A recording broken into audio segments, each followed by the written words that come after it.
juntos mais uma vez aqui.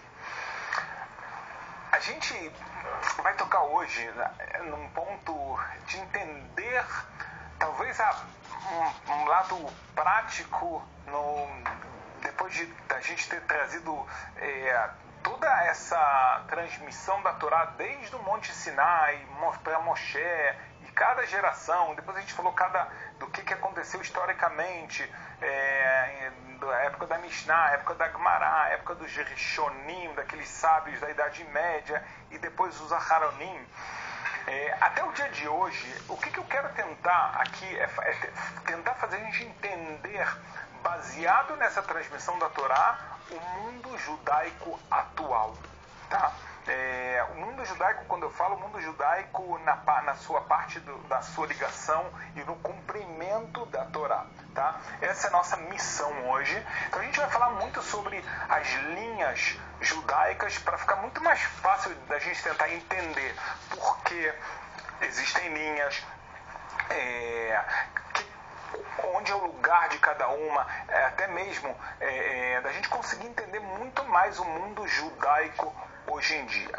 A primeira coisa que eu quero falar para você agora uma das coisas que as pessoas perguntam muito, a gente já trouxe um pouquinho isso, mas a gente, para começar, o povo judeu hoje, eu poderia dizer que a gente, de uma forma ainda muito geral, ele se divide em Ashkenazim, Sfaradim e Teimanim e Yemenitas, tá? Cada uma dessas linhas, ela tem os seus rabinos, a Torá, as mitzvot são as mesmas, todo mundo bota tzitzit, todo mundo usa tefilin, todo mundo cumpre Shabbat, todo mundo come kasher, todo mundo faz Yom Kippur e assim por diante. A diferença são em costumes, são em detalhes.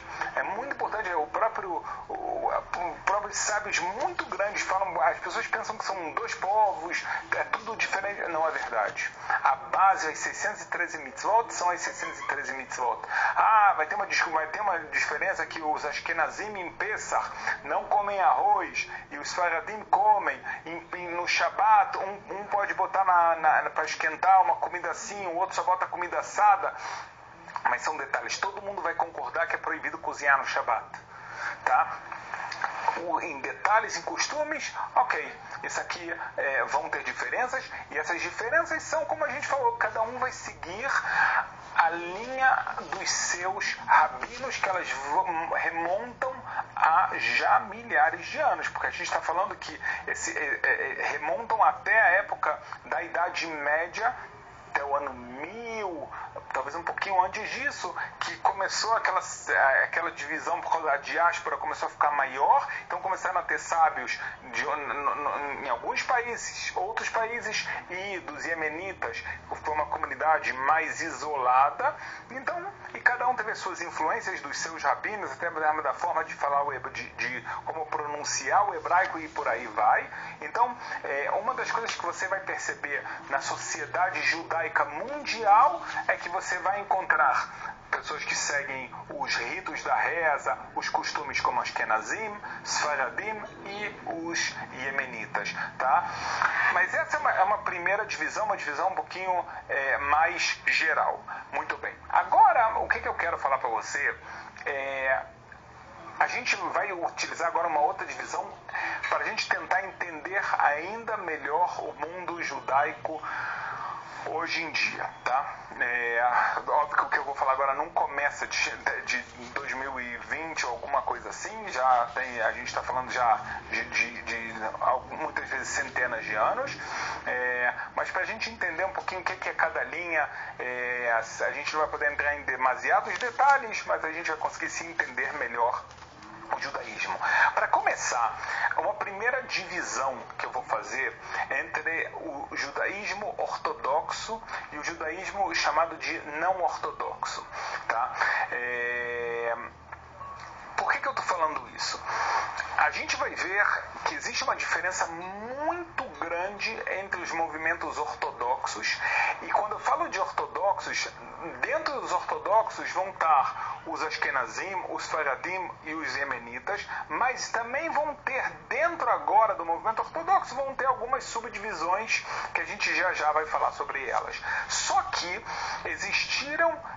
existem, tá? Movimentos de judeus com uma doutrina que era chamada de não ortodoxa.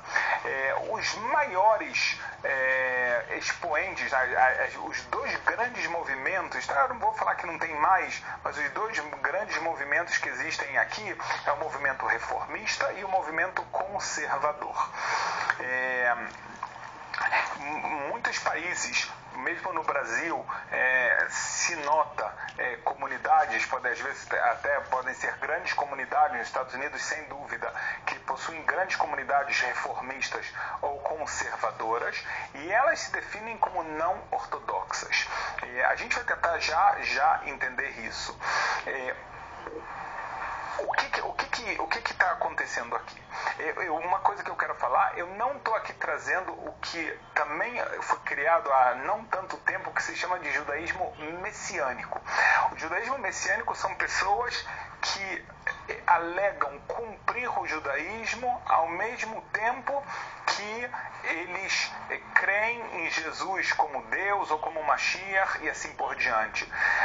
Qualquer pessoa que estuda o judaísmo sabe que é inviável falar, são duas palavras completamente contraditórias, tá? Ou você é judeu ou você crê em Jesus. Não dá para ter os dois. Simplesmente não dá, é uma grande farsa. Eu não estou falando que...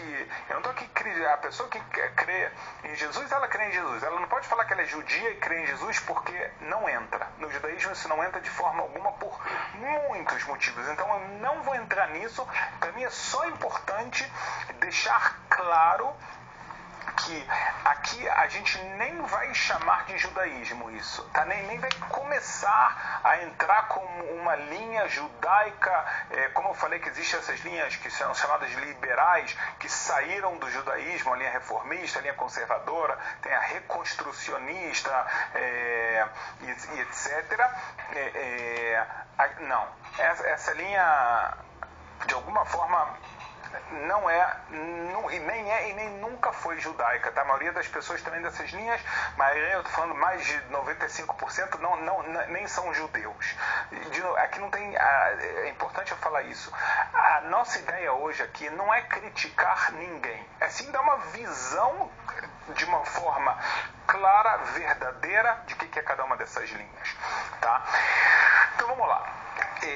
Se a gente vai para essas linhas não ortodoxas, o que essas linhas pregam? Então, a gente começa com o movimento reformista. O movimento reformista ele começou, dizem que um dos grandes precursores foi Moshe Mendelssohn, que ele viveu final dos 1700 e pouco, né? Final de 1700 e pouco até 1800 e alguma coisa, mas o movimento reformista teve mais força realmente no século XIX. Foi um movimento que começou a destruir bases da crença judaica. Por que eu falo isso? É interessante que durante a história do povo judeu, mesmo na época do Beit HaMikdash, existiram seitas, por exemplo, os samaritanos, para um exemplo, Shomronim, que negaram a Torá oral.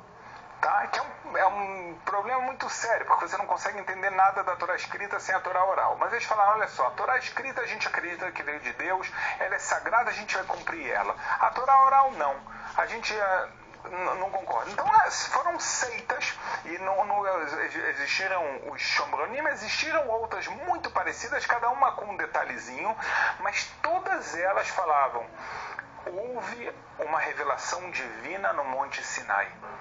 essa Torá, ela não é humana, é uma Torá divina, é uma Torá de Deus, e é algo muito sagrado, algo muito especial.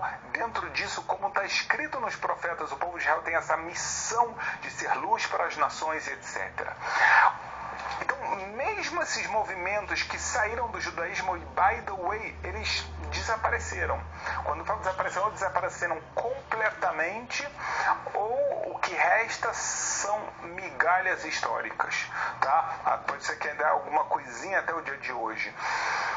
Já o movimento reformista, que ele veio antes do movimento conservador, ele é um movimento que em muitos parâmetros ele já quebra mesmo a fé básica, e é capaz de discutir sobre todos os temas.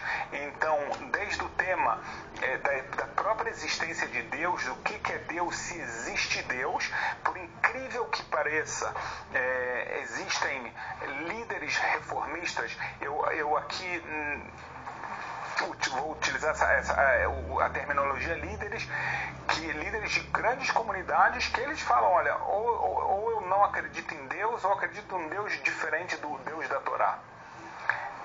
E aí você está falando, mas como é? Se ele não acredita em Deus e não é o Deus da Torá, então como é que você pode chamar isso? Não eu. Então como é que ele pode chamar isso de judaísmo? A gente vai tocar nesse ponto.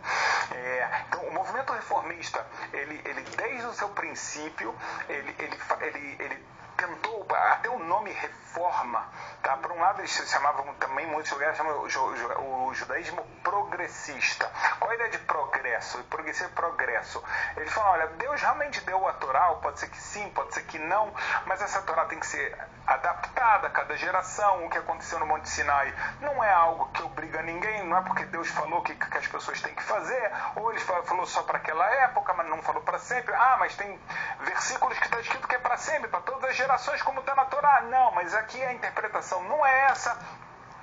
Então, no final das contas, a Torá toda, dependendo da comunidade, ela vai ser mudada. Eu posso falar que entre os grandes idealizadores do reformismo, como eu falei, é interessante a história de Moshe Mendelssohn, que ele foi um dos precursores, ele foi um filósofo que começou a trazer essa filosofia contra a divindade da Torá e assim por diante. É interessante que o Baal Shem Tov escreveu, contou, a gente tem um relato disso, o grande Baal Shem Tov,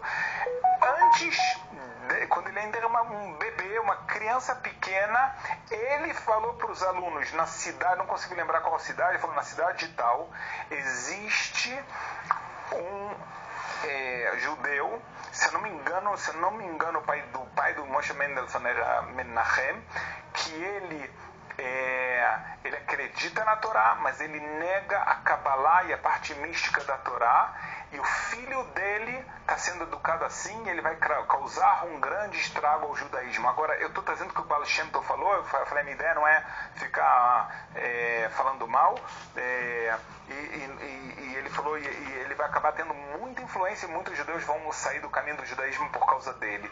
Essa era a visão do Baal Shem Tov, e no final das contas foi exatamente o que aconteceu. Ou seja, o Moshe Mendelssohn nasceu e foi criado dessa forma, e uma das coisas que ele fala é tirar tudo que não é racional, eu não posso aceitar. A Torá tem que ser racional, então todo lado místico, as almas e tudo mais, não pode ter. Outro dos grandes líderes reformistas que começou com o reformismo foi Geiger, que ele falava que a circuncisão Brit Milá é um ato bárbaro e tem que ser abolido. Com o tempo, a gente pode falar de outros grandes líderes reformistas que já retiraram da crença que eles chamavam judaica da ressurreição dos mortos, que está escrito nos profetas, de que o povo de Israel tem que morar, tem a terra de Israel, que é seu berço, que não se deve mais falar hebraico, por isso mesmo as rezas, elas têm que ser, a maioria do movimento reformista foi criado na Alemanha, então vamos rezar em alemão, e um dos motivos que eles queriam fazer isso era exatamente para poder se inserir completamente na sociedade alemã, não sofrer discriminação. Então eles tinham tanto medo, a gente está falando mais de 100 anos antes do Holocausto, não vou falar mais de 100 anos, mas muitas dezenas de anos antes do Holocausto, eles queriam se inserir nessa sociedade, eles tinham medo que se sobrassem judeus ortodoxos que seguem a Torá, então não vai adiantar nada o movimento deles. Então eles reprimiam, proibiam o estudo de Torá, a leitura da Torá, e Brit Milá, e proibiam o abate dos animais como está escrito na Torá e assim por diante. Foi um movimento que começou muito agressivo contra os judeus, especialmente que viviam na Alemanha. Tentaram influenciar cada vez mais o mundo ortodoxo a virar não ortodoxo, em alguma medida na Alemanha. Com alguns grupos eles tiveram um sucesso relativo, por outro lado, a resistência do mundo ortodoxo foi muito grande, seja pelo lado racídico, seja pelo lado lituano. Então, de uma forma geral, nos livros de orações, nos Sidurim reformistas, muitos deles foram tirados alusões a Jerusalém, aos templos, aos sacrifícios, as oferendas para Deus. Muitas das bases da fé judaica foram apagadas. Tá? Até mesmo na Alemanha se mudou o Shabat para o domingo, em muitas comunidades reformistas. Hoje em dia é interessante que com a criação do Estado de Israel mudou um pouco, mais uma vez reformou a ideia deles, de que eles não veem Israel como um lugar que todo judeu tem que viver como um ideal e alguma coisa assim, mas eles veem como um berço da civilização judaica, da cultura judaica, então tem um folclore judaico com relação a isso. Mas, então, basicamente assim com relação ao movimento reformista. O movimento conservador é um movimento que nasceu de dentro do movimento reformista. Eles falaram, uau, eles já mudaram tanto o judaísmo que nem mais se reconhece isso como judaísmo. Não tem mais nenhuma base, não tem mais nenhuma mitzvah, toda a parte da Torá. Então o que ficou do judaísmo? A gente tirou a língua, a gente tirou as mitzvot, o abate já não pode, o Brit Milá já não tem, o Shabat virou domingo. Então o que resta de judaísmo aqui? Então foi um movimento que por isso ele ganhou o nome de conservador. Se o outro está progressista demais, vamos pegar leve, galera. Então vamos tentar diminuir. Uma das coisas que eles, já desde o começo, eles viam a terra de Israel como algo diferente. Não como a visão ortodoxa, mas como algo diferente. Então eles pregavam ainda mais a necessidade do estudo da Torá propriamente dito, de se saber a Torá. No mundo reformista, a alienação ao texto da Torá, ao texto não só das fontes todas, da Torá escrita, da Torá oral, da Kabbalah, as pessoas já passavam a ter uma ignorância muito grande. Só os líderes, e por ideal só os líderes sabiam, porque eles queriam que só eles soubessem para transmitir da forma que eles acreditavam. Então, o movimento conservador foi muito contra isso.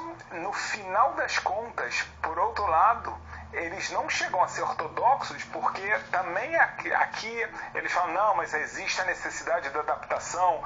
Deus, quando ele deu a Torá, provavelmente ele não pensou nesse lado da tecnologia que vai ter naquela época. E muitas mudanças na prática.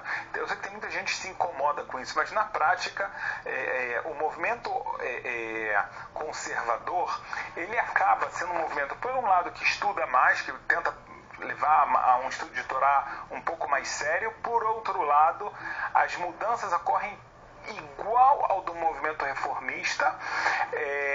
Muitas vezes leva anos até eles receberem aceitarem o que os reformistas fizeram.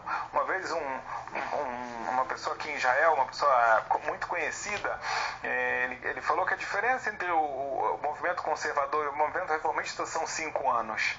O que os reformistas aceitam agora? Os conservadores vão aceitar mais tarde. Mas leva até, eles têm mais resistência a falar que está mudando demais. Mas no final das contas, também nos tempos, é interessante que os próprios reformistas e os conservadores já não chamavam sua sinagoga de Beit HaKnesset, chamavam de templo para imitar como eram chamadas as casas de culto na Alemanha. Então não é mais sinagoga, não é mais Beit HaKnesset, são templos. Até hoje em dia nos Estados Unidos eles chamam de temple. Então, assim, um movimento conservador é interessante porque hoje em dia o movimento reformista conservador, você vai ter N divisões. Então tem pessoas que acreditam em Deus, pessoas que não acreditam em Deus. Tem pessoas que vão fazer o Yom Kippur, muitos não vão fazer o Yom Kippur. Alguns vão jejuar, alguns vão falar que tem que comer kasher, outros vão falar hoje em dia comer kasher é você ser comer saudável. E assim por diante. Não importa a parte da alma, saudável da alma como está na Torá. Não. Então você vai ter de tudo. E é interessante até porque o Yom Kippur, que ele é cumprido de alguma forma, o dia do perdão, mas é perdão para que pecado? Porque tudo você pode mudar. Tá? Então a gente chamou isso aqui da parte dos movimentos não ortodoxos. Aqui a gente tem que levar em conta uma coisa muito importante.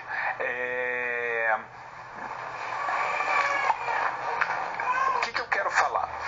O Maimônides viveu há 1000 anos atrás. Tá? O Maimônides, ele fez algo muito interessante. Ele fez a pergunta: o que define judaísmo? O que é ser judeu? O que é ser judeu aqui, eu não estou falando que tem que nascer de um ventre judaico e etc. Ele fala, vamos lá, eu vou dar um exemplo muito simples, tá? Imagina só se eu tenho que falar o que é a Coca-Cola. Então, você tem que falar não o que é a Pepsi, não o que é outra coisa. Você fala, a Coca-Cola, ela tem uma fórmula, tá? Essa fórmula é assim, ela é secreta, né? Mas a fórmula da Coca-Cola, ela tem tantos por cento disso, tantos por cento daquilo, tanto por cento daquilo. A água vem dessa coisa e a mistura é feita dessa forma. Tanto gás é colocado nessa bebida, com essa embalagem, isso é Coca-Cola. Então você sabe qual a definição de uma Coca-Cola. Se vem uma pessoa com uma bebida que até lembra, mas pela cor lembra a Coca-Cola, ele fala, isso aqui é Coca-Cola, mas ela não vem com a fórmula, ela não vem da mesma forma, você sabe, calma, isso aqui está errado. Então o Maimônides, o que ele fez? Ele trouxe, baseado nas fontes judaicas, quais são os princípios que definem o judaísmo. Então tem os princípios que falam sobre a definição de Deus no judaísmo. Tem os princípios que falam da profecia. Tem os princípios que definem a Torá. O que é a Torá? Por exemplo, que a Torá não vai ser modificada. Tá? Um dos princípios do Maimônides, que essa Torá que nós temos nunca será modificada, porque ela é divina, não faz sentido. Deus, quando ele criou o universo, ele já sabia de tudo que ia acontecer. Deus está acima do tempo. Então quando ele fala para cumprir o Shabat, ele não fala, olha, para cumprir o Shabat enquanto não existe energia elétrica. Quando tem energia elétrica, você pode acender a luz para não dar trabalho.